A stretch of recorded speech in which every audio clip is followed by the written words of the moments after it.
Daniel Jones, a top 10 draft pick of the New York Giants last year, ultimately became the starting quarterback, sending Eli Manning to the bench and then into retirement. Eli Manning, appearing on SiriusXM NFL Radio on Tuesday, opined that he thinks it will be easier this year for Daniel Jones to kind of step up as that leader. Last year was probably awkward for him, me being there, me being in the meeting rooms, and just kind of the whole dynamic, me being gone, and hey, he's the quarterback, he's the guy, for him to have that control and the authority over receivers in the offensive line. The questions are coming to him from the coordinator. He's going to have to give his voice and his opinion on things. That's Eli Manning again yesterday on SiriusXM NFL Radio. And look, he's right. He's absolutely right. When Daniel Jones walked in last year, Peter, Daniel Jones wasn't the guy. Eli was the guy. Now Eli's gone. Daniel Jones is the guy. It changes everything. You know, Eli Manning is such an adult. He really is. He's just, you know, and I'm going to give most of my time here to Chris because Chris understands the dynamic of a quarterback room, and he should explain this. But the one thing that I've always so admired about Eli Manning is that no player I've ever seen in my years covering the NFL sees the big picture the way Eli Manning does. Chris, I'll leave it to you.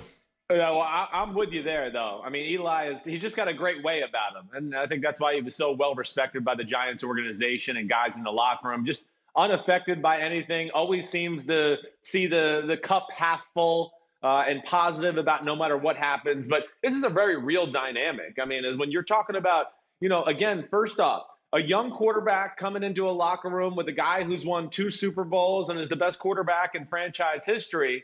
Also, you got to remember, I mean, hey, in football, there's that militaristic respect factor, Close. Right? Keep trying. Yeah, Keep trying. Close. I'll get it there eventually. I'm not worried about it. But the big point that I'm trying to get to, more than anything, all right, is just that, yes, it's hard to take over a team and be, I'm the leader, and hey, guys, let's get in the huddle and do this, when there is somebody like an Eli Manning there. You know, when I went to Tampa Bay, Brad Johnson was there, right? He was the starting quarterback for the Bucs. They had just won the Super Bowl.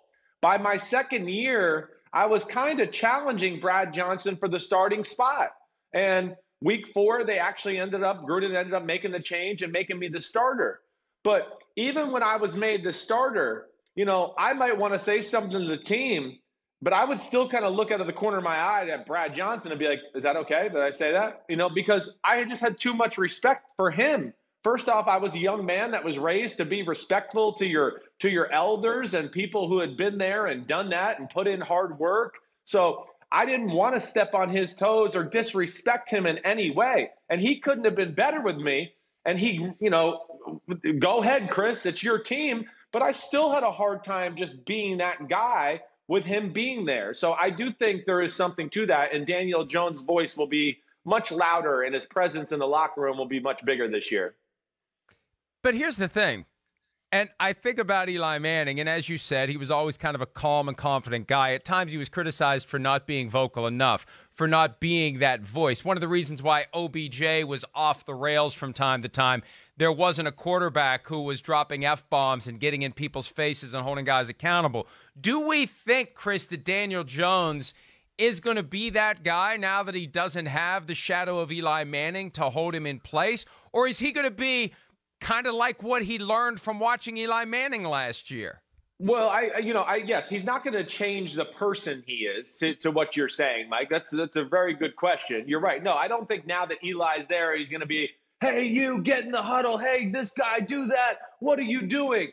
But where I think it'll change is if he notices practice is a little lethargic or not going well. Last year, he might have just sat back and been like, well, okay, one of you veterans are going to say something. This year, he might speak up to the team or say, you know, hold on, coach, and, you know, talk to the offense to just go, come on, guys, we're better than this, whatever it may be. Or whether it's just reaching out to the wide receivers in the locker room and going, hey, let's go watch film. You know, little things like that. I don't think it's necessarily going to be the rah-rah stuff, but he's just going to be emboldened with a bigger chest to know I'm the guy this year. I'm the man. The organization is invested into me. I know I can play, and you don't have to worry about ruffling feathers or stepping on toes of a great NFL legend like Eli Manning. Peter, you guys gonna say something, or you just want me to run the segment? No, we always have a good rhythm that develops, and then either Peter or I just kind of fall off the bike. But Peter, let me ask you this: how much does the dynamic change now that there's a new coach? That's the other factor in all this, because Daniel Jones just spent a year deferring to Eli Manning, and now you've also got a new coach there, new staff, and it's going to complicate it in a different way for Daniel Jones. He doesn't have to worry about Eli Manning, but now he's got to worry about getting properly ensconced with a new staff at a time when they can't get in the building until who knows when. That's the biggest issue of all. In my column this week, Mike, I did something with James Campen, the new offensive line coach of the Los Angeles Chargers, getting used to meeting and knowing all his 13 veteran guys who are going to training camp with them, if there is a camp, via Zoom, and not meeting any of them in person. There's 13 guys in 3 different time zones. So, but anyway, we talked about that. And it's the same way this year for everybody associated with the New York Giants and with so many other teams that have new position coaches, new head coaches, or both. I don't think this is a terrible thing for Daniel Jones to have, the slate wiped totally clean with a new coaching staff. Where it will be a problem is if there are continuing issues with turning over members of the staff.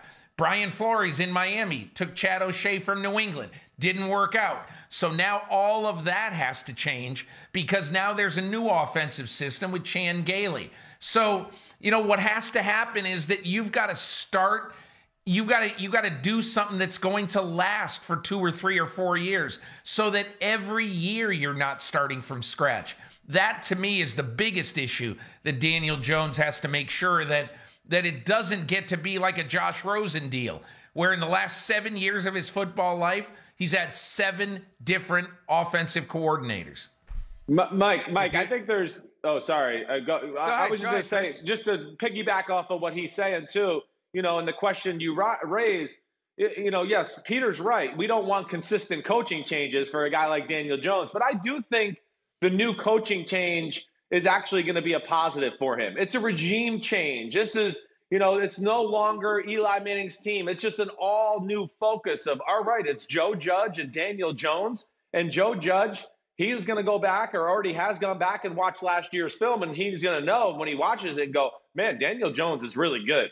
I mean, I wouldn't mind being tied to the hip with this guy for a long, long time. So he's going to bring energy to the building. And I think he'll embolden Daniel Jones too, to be that leader, because, hey, let's start this new era together. You're my quarterback. You're my guy. And Joe Judge has an incredible energy about him anyways, to where, I think in a lot of ways it's going to be positive for Daniel Jones to start this new era this way.